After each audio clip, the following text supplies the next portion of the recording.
That's the nice thing about having a sawmill, is you can sit there and go, oh, my foam is exactly 4 inches. Instead of, you know, oh, I've only got the Home Depot 3.5 by 1.5. I can go, nope, this is what I need, so this is what I'm going to make. Yeah. I mean, it comes in handy. It's really, really nice. So, yeah, we'll just cut it right here.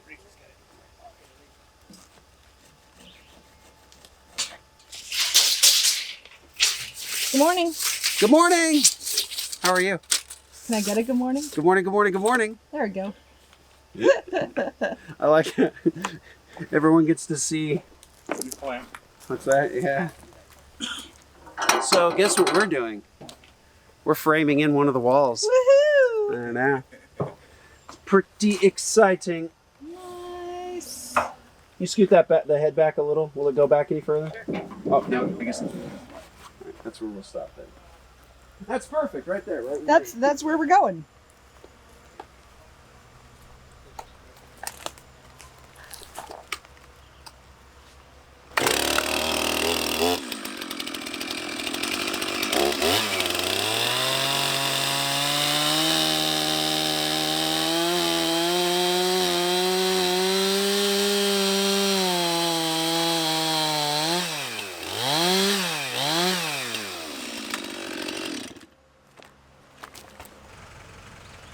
Is this the one that had all the wasps in it? Yeah. There was like a full wasp's nest that formed itself. I mean, hundreds of them. And they were the mean ones too. The red ones really won't bother you. It's the little tiny yellow ones that are just jerks. Jerks. Yeah, look what you did, you little jerk. Good? Not on this one because this is our final cut. So this was something we had to figure out. So this number is to the bottom of the blade. And so your kerf side is on the top. So because we did an 1/8 higher, it's going to cut that kerf out. Okay. Does that make sense? Yes. Yeah. So this number is to the. 8. So you can go to 4. I can go. Because that number is to the bottom of the blade. Okay. And so your bottom one will be 4. You'll cut your kerf out of your top one, and that'll be 4 as well. Okay. Yep. Theoretically, that's right. Yeah, and then what you always want to, you look at that number, but you always want to make sure you're on the right notch. Okay. Because the notch is actually the better one, the more accurate one. And then that's the other thing is, you always want to make sure you're locked in, because if you end up on this, it'll lock one way or the other. Okay. So yeah, always lock in and you're good to go. All right. Tyler's turn. All right. Turn the water on. Yep, water's on. Go ahead and start it.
Like 3/8 off the top to square them up, and then we'll flip them. Good. We're at. So let's go 1, 2, 3, and that'll be our measurement. So we'll cut it, flip them, square them up. And then we'll pull 3/8 and then another 3/8, and then we'll have nice square beams that we're starting with, and then we can just rip them down. Okay. So yeah, go for it. Put your shirt.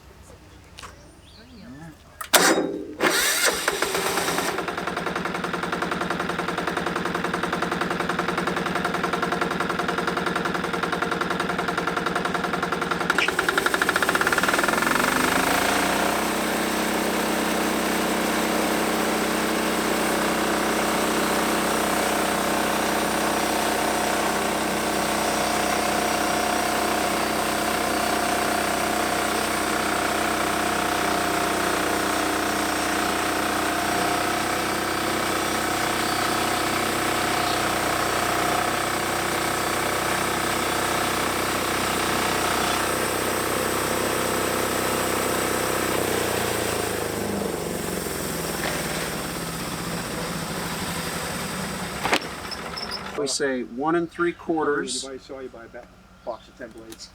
I know this is where it gets tricky. I know, You this gotta is where you're losing me because I'm like, all right, wait a minute. What are we measuring right now? Yeah, so Yeah, so we're trying to come down, so we got a 4-inch completely solid, and then we're going to cut our... I feel like this is when my kids say, why do I need to learn this math? Like, this is why. So what we'll do is we'll drop down 1/8, which gets us at 5.5, He was and trying then we'll go to down build to a house 1 with the 3/4 is centimeters, 1 the metric system. That'd be so much easier. It would be so much easier. But let's go ahead and we're going if to we do... didn't live in the U.S.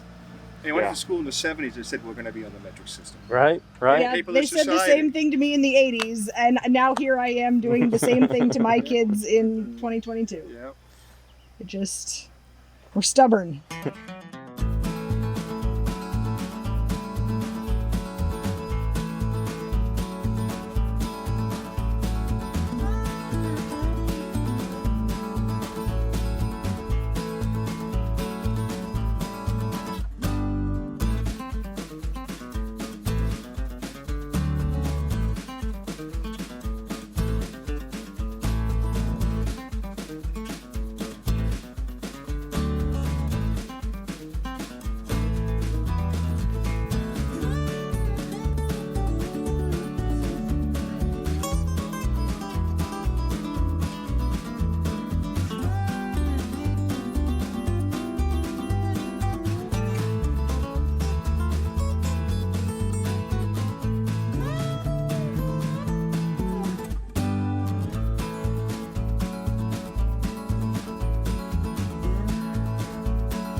All right, we've made it to 6 feet.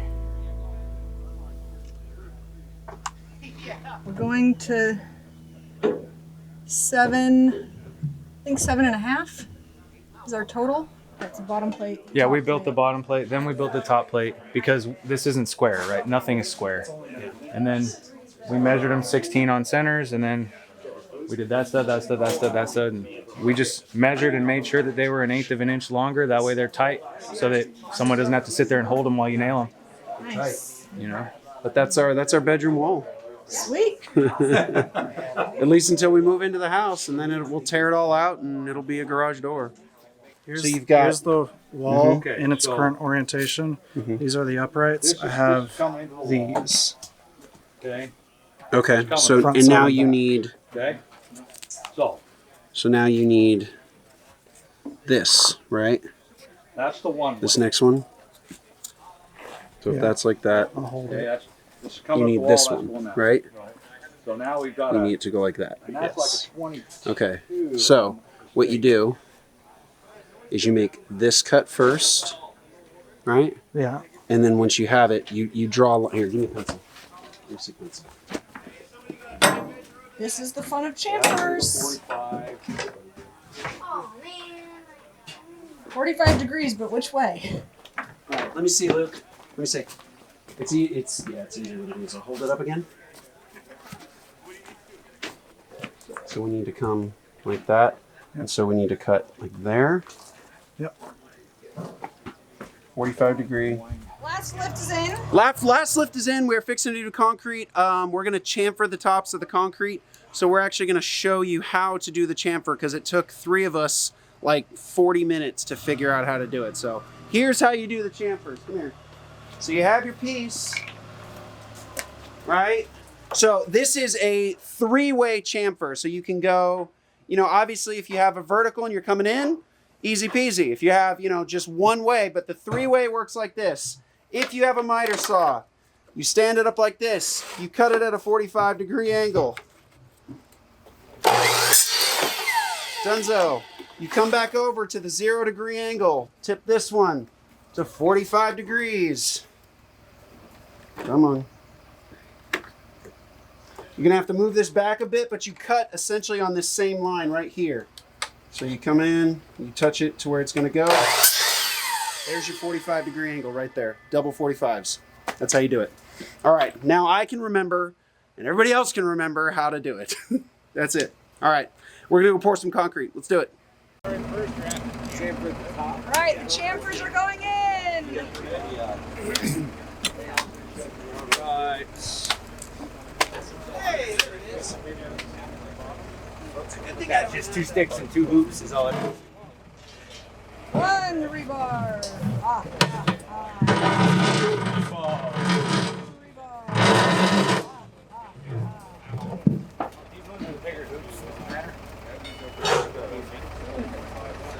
Just make sure it's away from the end, like 3 inches. And then that one arm, yeah, there you go. Just make sure it's away from the side, about 3 inches. Yeah, if you can. See what you got. Luke's getting the little air compressor set up to do our chamfers, Pull it away from that wall and then we will pour the cap. pull it off the wall in the back there. Yay! Yes. We don't have a pencil vibrator, so you're going to be sanding. Do we have a sander available, Ricky, wherever you are? So quick question.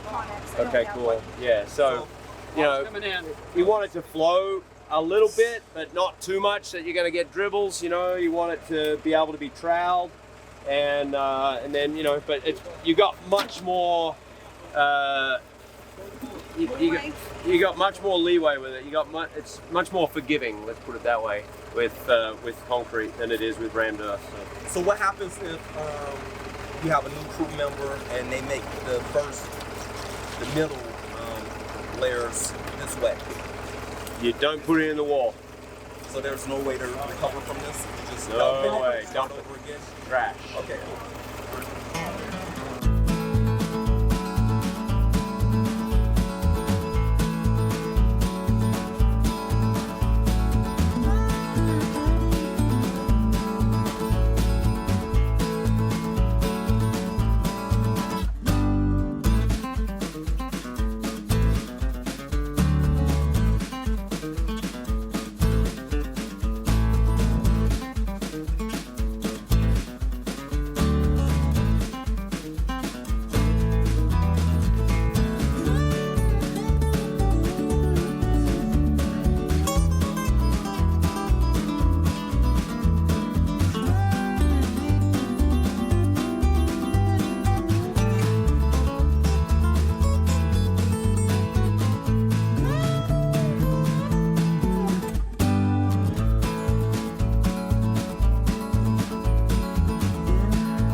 Add some more. A little more on. You don't want it to get stuck in. Watch your.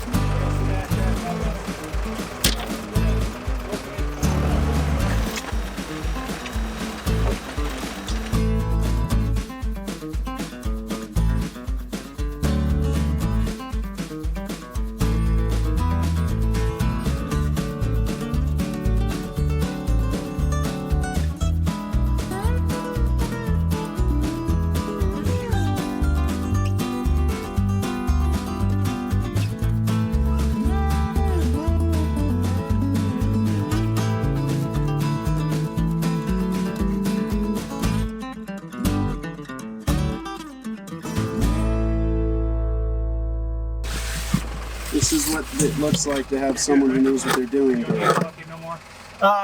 Just give me one handful out of that stuff. Sprinkle. I got a few low spots.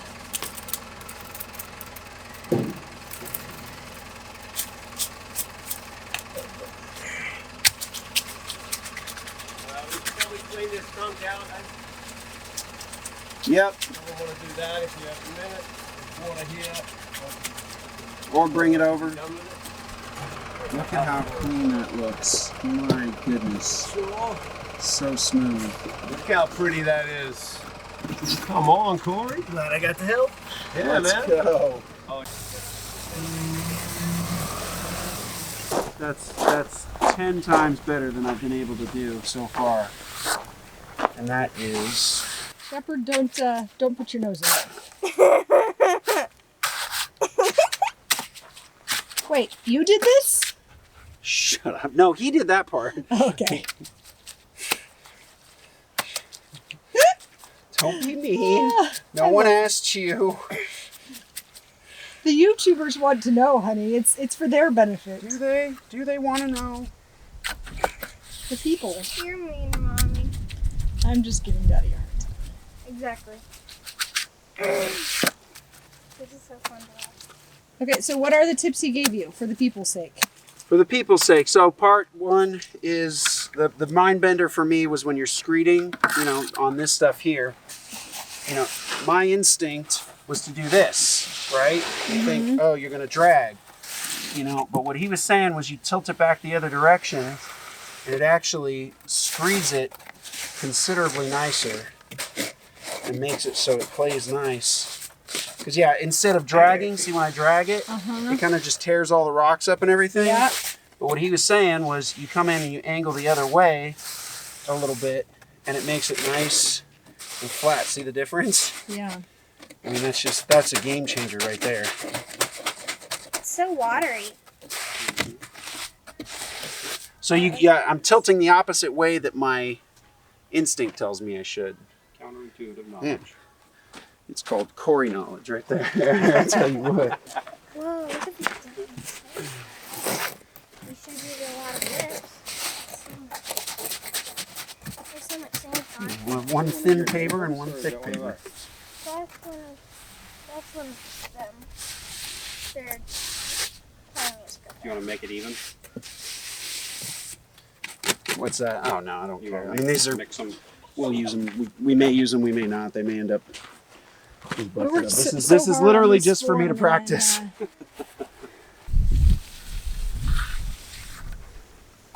Oh yeah. It's dang nice. That's considerably better. Man. So next week's Patreon class is going to be on air styrocrete. It's concrete, right? Okay, so now here's another thing. So I'm on an angle now, right? So it is wanting to go this way, Right. and let's say I wanted to keep it. You know, it's the equivalent of me, building at an angle. Right. You know, it's always wanting to fall this way. Is there any way other than just screeding it and pushing up constantly? One thing I have found, like if you're going downhill, Yeah. you know, try to keep your mix as dry as you can to where it's still workable, because the wetter you get it, the more it's going to want to run downhill. So like even after you screed it, it still might continue to want to slump down. Yeah. Or you can do it the hard way if you want to pour it wet, and you start at the bottom and screed backwards uphill. I've done that before too, but that really screws with your equilibrium and all that other stuff, because you're leaning down, walking uphills backwards, you know. Yeah.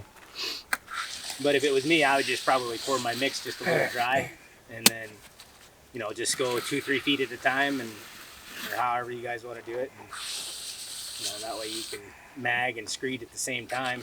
Yeah. Kind of like I did on that wall. You just go what you can reach. And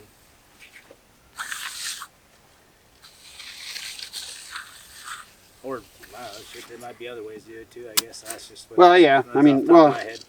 and that's the thing. I mean, that's what we're looking for is just what tips and tricks, because they're certainly better than my tips and tricks. I'm craving a Wendy's Frosty. Oh, don't eat that. It's not a Wendy's Frosty. Forbidden chocolate pudding.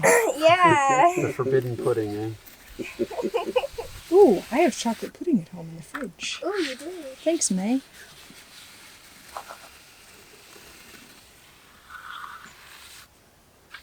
Now see, I dip that angle in. There we go. It's so smooth. That's crazy how much cleaner that looks. Just in a couple of tips and tricks, man. Thank you. No. I appreciate it. Because the top of that wall looks awesome. What's that? You did an amazing job on the top of that wall. Yeah.